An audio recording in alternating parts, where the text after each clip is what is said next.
Known as the Little Pro, Eddie Merrins has taught the game of golf to celebrities, professional golfers, and club members for over 5 decades. There are 2 origins to the Little Pro name. One had to do with a man by the name of Jack Houdry at Marion. He used to dub me the Little Pro. Little because I guess I was little in stature, but pro because I was a professional golfer and the playing pro at Marion. As I played on the winter tour, I played a lot of practice rounds with the likes of Jerry Pittman. And Jerry and I would be driving from one tournament to the next. And he labeled me the Little Pro. And I labeled him Chocolate Chip because his idea of driving from one town to the next on the tour was to sit a bag of chocolate chip cookies beside him. And he'd munch on those chocolate chip cookies all the way. I guess that was his way of staying alert and not running off the road. Eddie began his love affair with the sport in 1944 as an 11-year-old boy at the local country club in Meridian, Mississippi. Once I was introduced to the game, I gave up almost everything else. From that time until I got out of high school, I think I went to the golf course practically every day of the year after school. As a young golfer, Eddie won the Mississippi Amateur 3 times and became a standout at Louisiana State University. At age 24, I did a little introspection and learned that I'd spent my entire young life playing golf. I'd tried other jobs as a car salesman and as an insurance salesman, and that didn't really take too well. So I decided that golf was going to be what I wanted to pursue the rest of my life. And fortunately for me, I was able to secure a job at the Marion Golf Club in 1957. My main role there was to be the playing pro at Marion, and nothing could be better. Eddie was offered the job as playing professional at the famed Marion Country Club. During the season, Eddie participated in the professional golf tour, playing in over 200 tournaments, and supplemented his winnings with pro jobs at Thunderbird, Westchester, and Rockaway Hunting Club on Long Island. You say, well, how do you go from Marion to Thunderbird to Westchester to Rockaway Hunt to Bel Air? When you're a golf professional, it's akin to being an itinerant preacher. You don't know where the next call might be. And my call came in 1962 to the Bel Air Country Club in Los Angeles.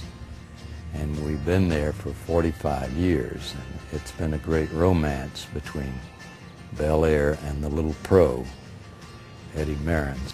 Bel Air has been very, very supportive as long as I did the things that I was expected to do at the club, meaning running the shop, meaning involvement in the tournament program, meaning satisfying the members in whatever way you can satisfy the members. And mind you, there's no end to that.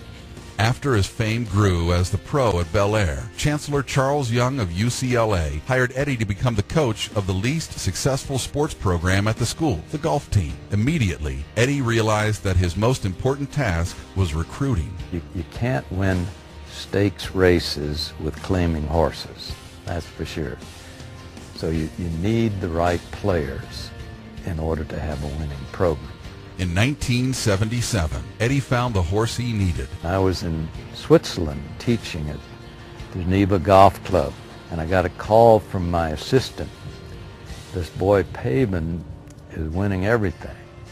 He went to the semifinals of the USGA National Junior, losing to Willie Wood. He won the Junior Whirl in San Diego. He won the LA Men's City.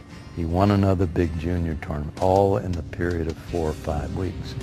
So all of a sudden, he's earned a full scholarship. And sure enough, he was the turning point in our career at UCLA insofar as building a winning program. Pavin went on to become an All-American and College Player of the Year, and his success attracted more great golfers to Eddie's team, like Waldorf and Jay Delsing. Coach Merrins' stint at UCLA culminated with the 1988 National Championship. And then that's when I decided to graduate the next year. I decided to graduate from the college coaching realm. But it was a wonderful chapter, and it helped me become a better teacher in that we're involved in the science of playing the game as well as just showing up to hit shots. The cornerstone, if you will, of my teaching philosophy is summed up in Swing the Handle, which was the title of a book that we did back in 1973. Swing the handle, not the club head. In retrospect, after having done the book, I realized there needs to be, in an instructional sense, a chronological form that takes place. And in the book Swing the Handle, the information is there, but it was not as organized as I thought it should be in chronological form. So that led to our developing what became the Swing the Handle video series.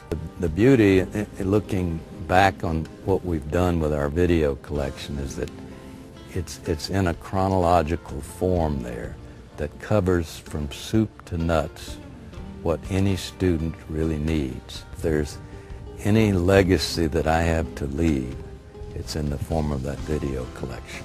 In the 1978 British Open, on the Wednesday before the competition, I'm on the practice tee, and I'm working with Tommy Kite, and Nicholas wanders over, and he addresses me. He says, "You believe in swinging the handle, don't you?" I said, "Yes, I do, Jack."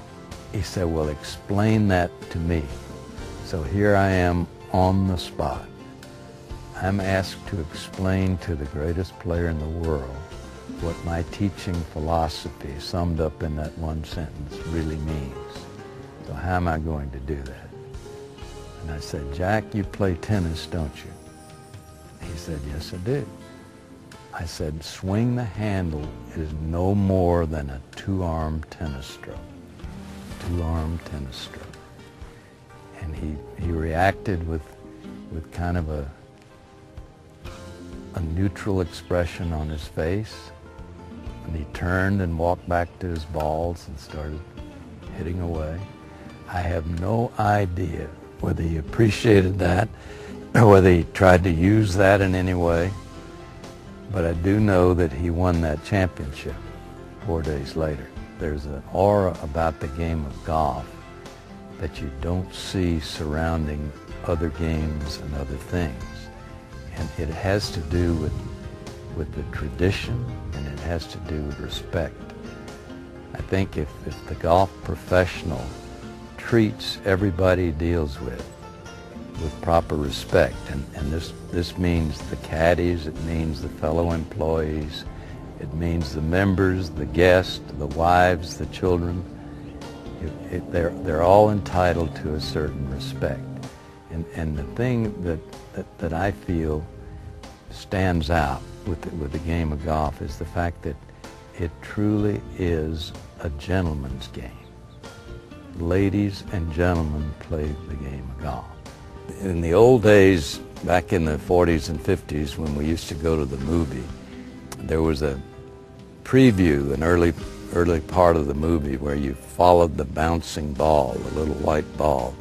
You followed a tune by following the bouncing ball. And I think that's really the fascination of the game of golf. You're following that little bouncing ball all over the world, and you're trying to make it go into the hole. Get instruction, equipment advice, and travel highlights at hitgolf.com.